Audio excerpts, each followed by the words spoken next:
All right, everybody, I am back with a brand new movie review. And this is a review for a film that a lot of people have been asking me to review on my channel for a while now. And it is The Last Samurai. So The Last Samurai is a film from 2003 that did star Tom Cruise. And I had never seen this film. One of my friends, it's one of his favorite films, and I had just never gotten around to actually watching it. And I finally watched it this weekend, and I'm here to give you my review on it. All right, first of all, I love the Asian culture in general. I love Asian food. I just watched Shogun recently and love that show. And the whole culture fascinates me. And I've always been interested in samurai, ninjas, that sort of a thing. And this movie really delivered in spades, and we're going to talk a little bit about this film today. Now, first, let's talk about the director. So the director of the film is Edward Zwick. Now, Zwick has done some films in the past that people might be familiar with. He did the second Jack Reacher film, Never Go Back. He did Blood Diamond, The Last Samurai.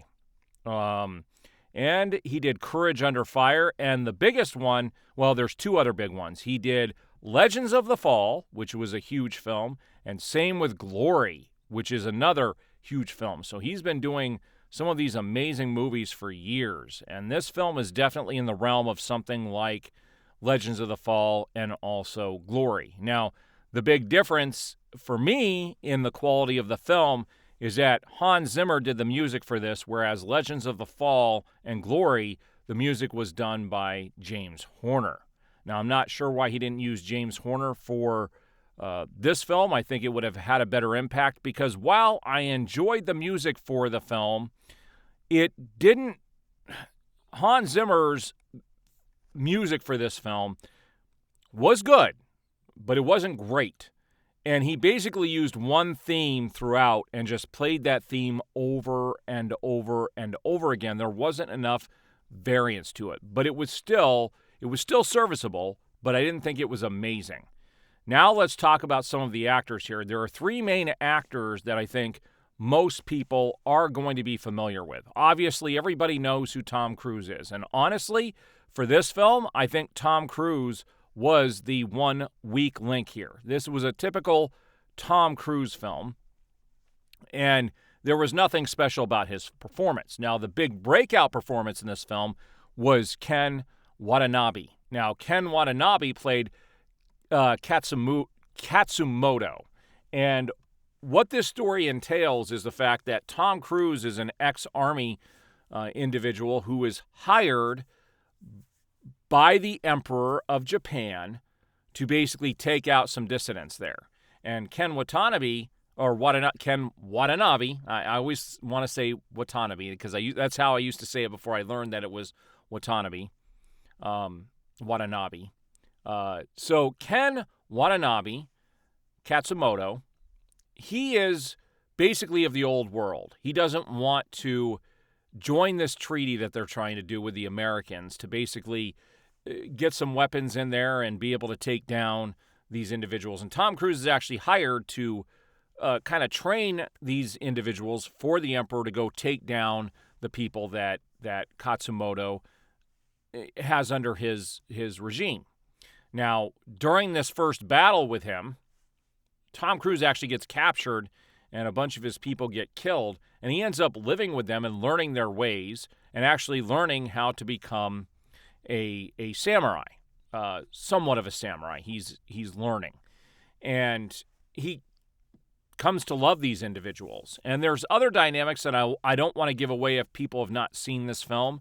If you haven't seen it, I'm going to recommend you go watch it. Don't wait as long as I did. If this is the first time you're hearing about it or you haven't seen it, go out and watch it. So the other actors in here, the other big one that you would know is he's my other favorite Asian actor, and I always forget his name. Let's see here. It is Hiroyuki Sanada. He is my favorite Asian actor. He was in John Wick 4. He was also in Shogun. And he was in Bullet Train, which is one of my favorite action films over the last couple of years. And he just has this presence on screen. There's a couple of other actors you would know. Billy Connolly, he was big back in the 80s and 90s. William Atherton, he's also well known. And the only other person that you would really know would be Tony Goldwyn, who plays Colonel Bagley. He's the one that actually gets in touch with Tom Cruise's character and kind of does he was the middleman to get him to go fight.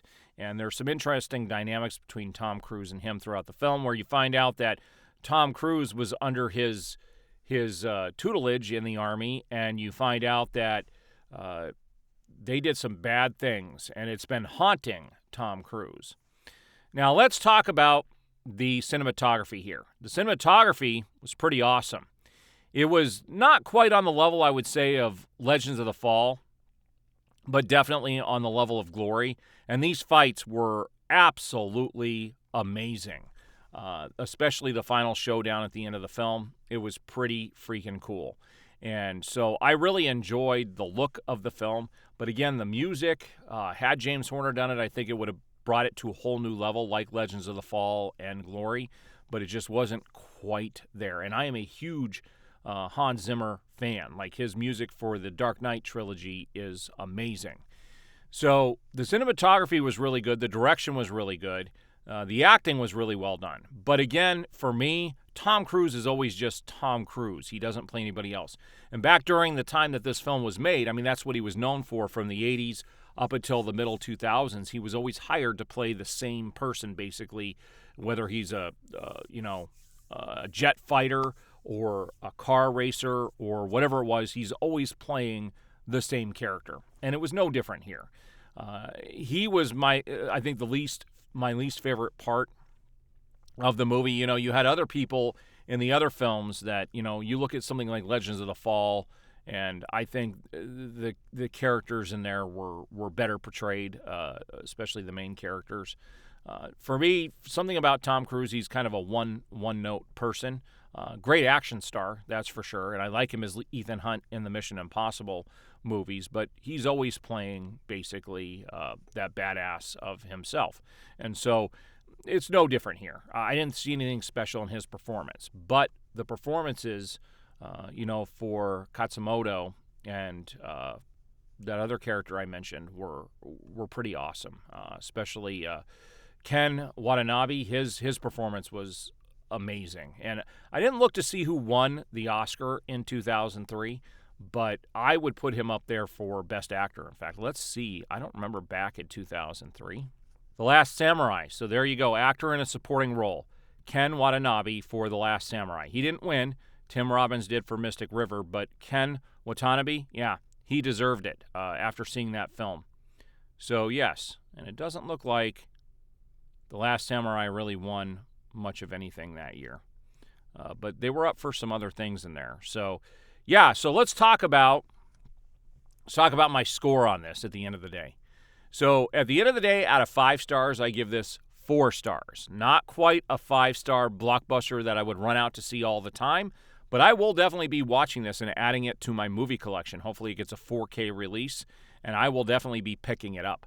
So if you haven't seen The Last Samurai, it is well worth your time. It is engaging, it is emotional, it is well directed, well acted, and is worth your time. There is no question about it. It's not perfect. Like I said, the music could have had a little bit more to it, and I think they should have picked somebody else as the lead, and I think it would have been a little bit more engaging.